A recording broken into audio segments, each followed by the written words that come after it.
ایک پاکستانی خاتون school principal کو توہین مذہب پر موت کی سزا سنا دی گئی ہے۔ سلمہ تنویر نامی خاتون کے خلاف 2013 میں لاہور کی نشتر کالونی پولیس نے مقدمہ درج کیا تھا، جس کے مطابق خاتون کا اپنا ایک اسکول تھا جس کی یہ خود پرنسپل بھی تھی۔ الزام یہ تھا کہ انہوں نے رسول اکرم صلی اللہ علیہ وآلہ وسلم کو اللہ کا آخری نبی ماننے سے انکار کیا اور لوگوں کو پیغامات بھیجے کہ وہ خود نعوذ باللہ پیغمبر ہیں۔ یہ مقدمہ 3 ستمبر 2013 کو درج کیا گیا تھا اور گزشتہ 8 سال سے زیر سماعت تھا۔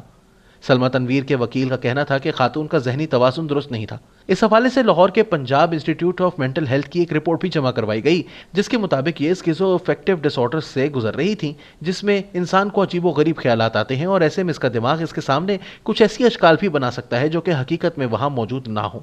تاہم پنجاب انسٹی ٹیوٹ آف مینٹل ہیلتھ ہی کی ایک رپورٹ عدالت میں جمع کروائی گئی، جس کے مطابق خاتون کسی قسم کے ذہنی مرض کا شکار نہیں تھی اور وہ عدالت میں مقدمے کا سامنا کر سکتی تھی۔ سلمہ تنویر کے وکیل کے مطابق جس وقت یہ واقعہ پیش آیا تھا اس وقت ان کا ذہنی توازن ٹھیک نہ تھا، لیکن جج منصور قریشی کے مطابق جس قسم کا ذہنی مرض سلمہ تنویر کو لاحق تھا یہ قانونی طور پر پاگل پن کی تعریف پر پورا نہیں اترتا۔ یہاں یہ امر قابل ذکر ہے کہ پنجاب انسٹی ٹیوٹ آف مینٹل ہیلتھ نے جو رپورٹ ان کے ذہنی مرض کے حوالے سے پہلے جمع کروائی تھی وہ 2014 کی تھی، کہ جب واقعے کو محض 1 برس گزرا تھا، اور ان کے ذہنی توازن کے درست ہونے کے بارے میں رپورٹ 2019 میں جمع کروائی گئی۔ اس دوران 2015 میں اس کیس کو دوبارہ شروع کیا گیا تھا اور اب اس کا فیصلہ آیا ہے۔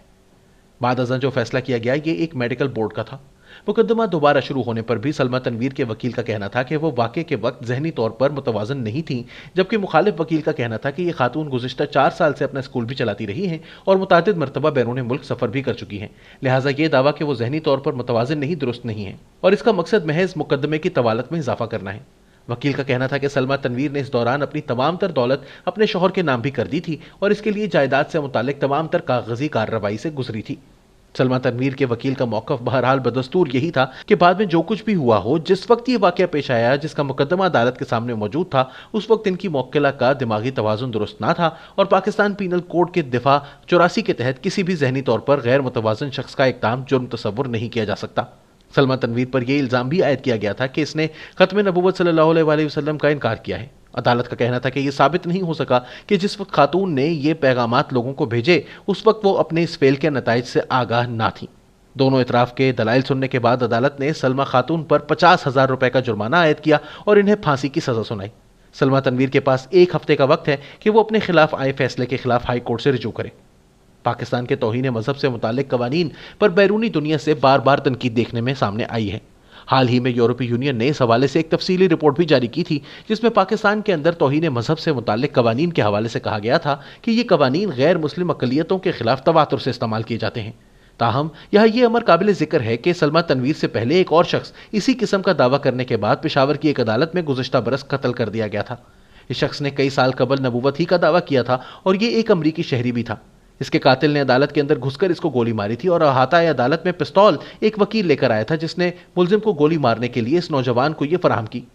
واضح رہے کہ پشاور میں قتل ہونے والا شخص کئی برس قبل ہی سر عام یہ اعلان کر چکا تھا کہ اس نے غلطی کی تھی اور یہ کہ وہ اپنے کیے کی معافی مانگ چکا تھا اور اب دائرہ اسلام میں داخل ہو چکا تھا۔ اس نے یہ معافی علاقے کے ایک معروف عالم دین کی موجودگی میں مانگی اور عالم دین نے بھی عوام کو یہ تلقین کی کہ اب یہ شخص رجوع کر چکا ہے، لہٰذا اسے معاف کر دیا جائے اور اس کا معاملہ اللہ پر چھوڑ دیا جائے۔ تاہم اس کو عدالت کے احاطے میں قتل کر دیا گیا۔ بعد ازاں وکلاء اور پولیس افسران نے قاتل کے ساتھ فخری انداز میں تصاویر بھی بنائیں۔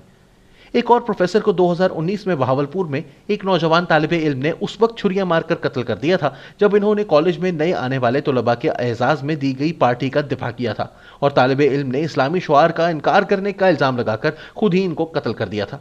2014 کی ایک رپورٹ کے مطابق 1990 سے لے کر تب تک 62 افراد توہین کے الزام میں قتل ہو چکے تھے اور اس تعداد میں گزشتہ 7 سال میں مزید اضافہ ہوا ہے۔